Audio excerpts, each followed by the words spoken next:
Hi everyone, Lori here. I am so excited to bring to you today a guest that I have wanted to speak to for so long, and her name is Sharon Babineau. Sharon is, she's a professional speaker, she's an author, she's a philanthropist, she does it all, and just an amazing human being. And as I've been researching my book on kindness, I really wanted to speak to Sharon and have her share a little bit about her daughter Maddie's journey. But Sharon, you know, today is would have been Maddie's birthday. So it's just so wonderful that I can actually speak to you on today. So happy birthday to Maddie. And Sharon, I'm just going to let you jump right in because I think people will just love to hear Maddie's story. So can you just tell us a little bit about it? Yes, Lori, and thank you for having me here. Very auspicious that we're talking about kindness on what would have been my daughter's 29th birthday. Mm. And, you know, what's quite extraordinary is that she's still touching the world and touching people, you know, many years after her passing. So I'm going to back up and start with a moment in her life. So my daughter was 12 years old and she was in the hospital. She had been diagnosed with cancer.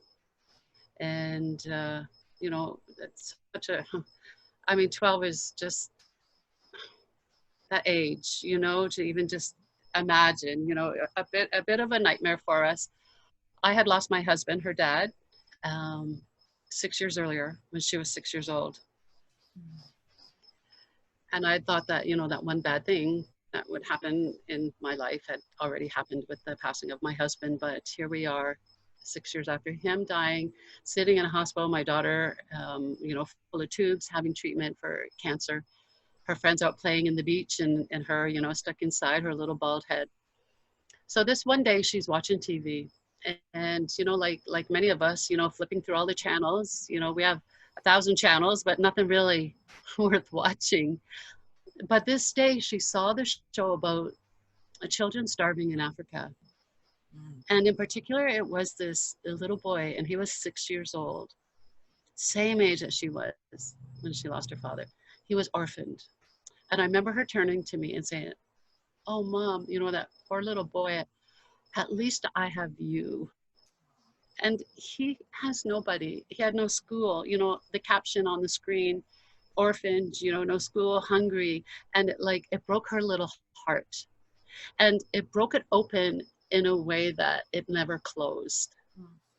She just knew that one day she was going to help him. And I remember her saying, you know, just looking up at me and like, "Oh, Mommy, I have to save that little boy." And me being practical, I'm thinking that's going to be kind of hard. Like, I'm trying to save your life. And I'm so glad that I didn't say anything that would, you know, turn her off that idea or make her not believe in herself, because it wasn't much longer that an opportunity came up for her to actually do something. And it was about 3-4 months later, and it was when the Children's Wish Foundation approached her. And they told her that she could have anything she wants, meet a movie star, you know, in her case, it was a hockey player, have a room decorated, have a $5,000 shopping spree. Mm. Now, you have to remember, this is a little 12-year-old girl who's been raised by, you know, a mom who's widowed, and she's done without a lot. And so that night, you know, we were able to go home from the hospital, and we're at home. My son was, at that time, I don't know, maybe 9 years old. I'm really bad at the math. He's 4 years younger than my daughter. And so Derek was 2 and Maddie was 6 when their dad passed away. So she went home and she's like, "Oh, Derek, you know, I have this wish. I can do anything." Even the dog was excited. You know, you could just see his tail wagging, you know. It was this fantastic moment for us to like just celebrate something nice happening. But come Monday morning, she came to me and she says, "Mom, there are a lot of things that I want, but there's not a lot that I need. Do you think it would be okay if I give my wish away? Wow. And I remember just thinking, oh my God. She's like, if I could use it to help this little boy or someone like him, you know, it will last forever. It's too big for one person. And I thought, this is coming out of a little 12-year-old mind and heart. Yeah. And so very quietly and privately, my daughter used her wish to build a school in Kenya, knowing that an education was the way out. And she partnered with Craig Kielburger, and he was her idol. I mean, he started his organization at the age of 12. So she was able to believe that she could do something. And so that one act of kindness became a legacy. Mm. And so my daughter, you know, sadly, she succumbed to her disease at the age of 15. She battled it.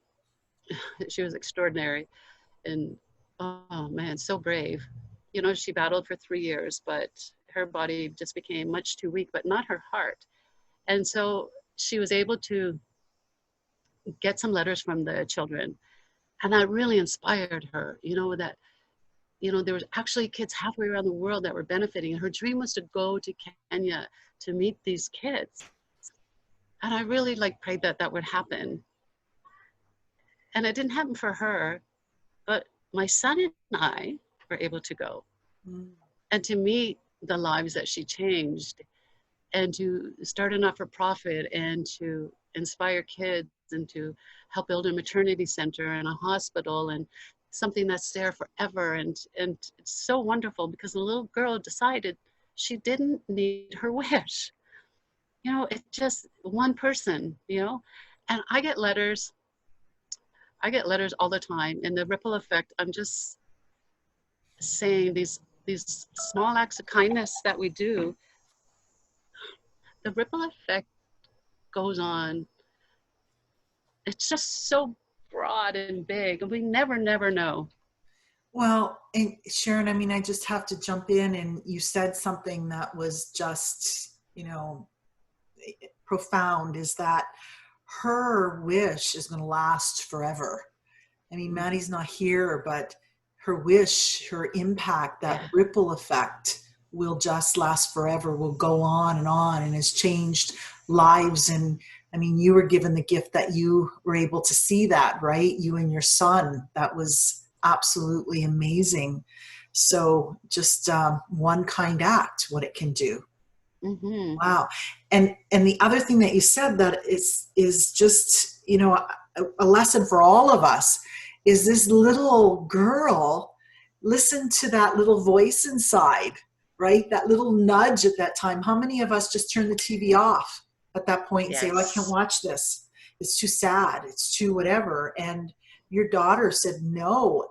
And not only said, no, I'm going to watch this, I'm going to do something at that age. Just phenomenal. And, you know, she was very wise, even as a young child. And her dad, you know, he was in a wheelchair.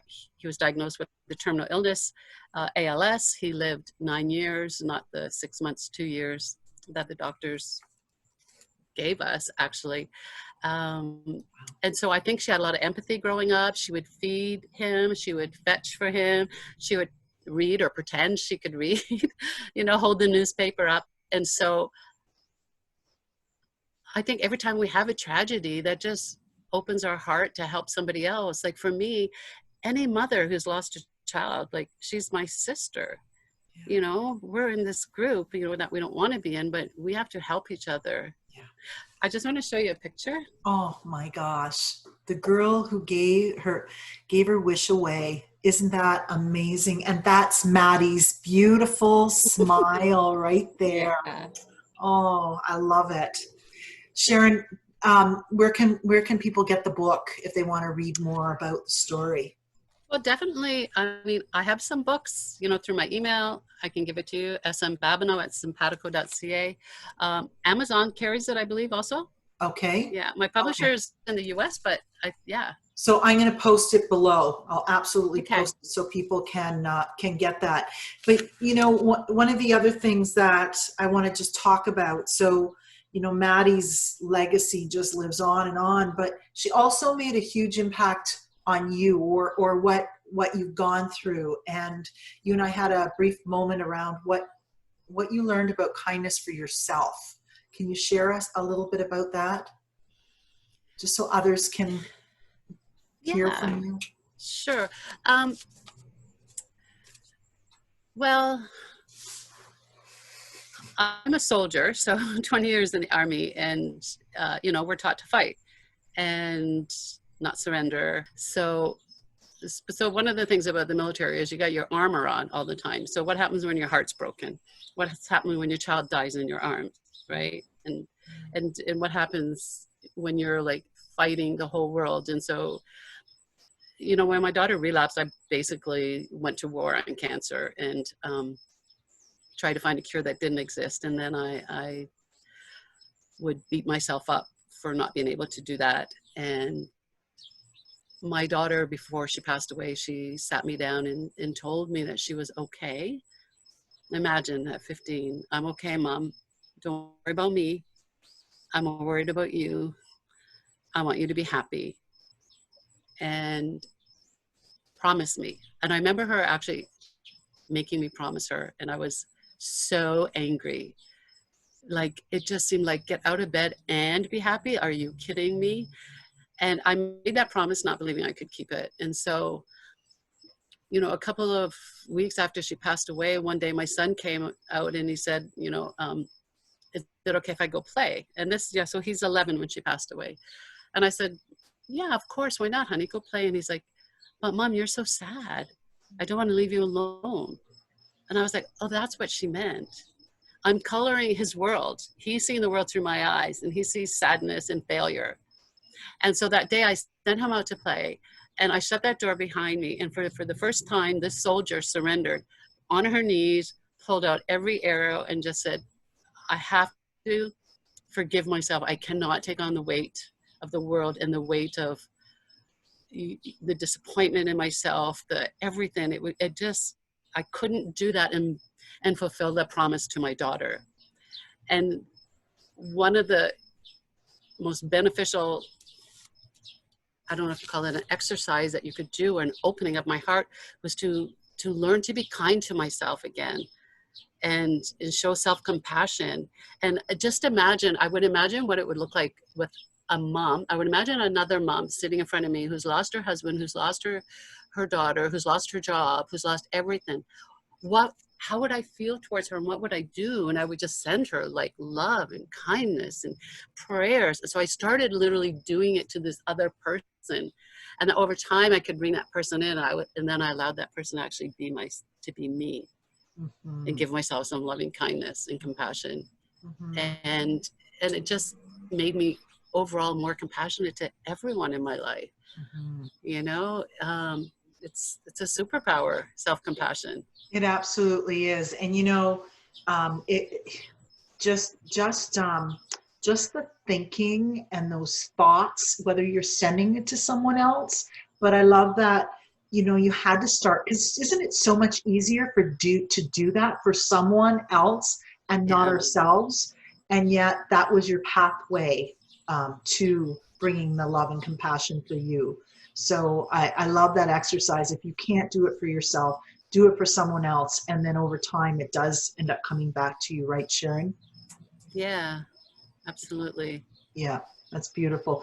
Listen, thank you so, so much. What an inspirational just conversation, and to hear Maddie's story, and to be able to celebrate today on her birthday, and to celebrate you too as a mom. You've been through so much, and I just want you to be kind to yourself for the rest of the day, and know that how many people really care and love you, and Maddie's wish will live on and on in so many's lives. So Sharon, thank you for being with us today. Thank you, Lori. Yes.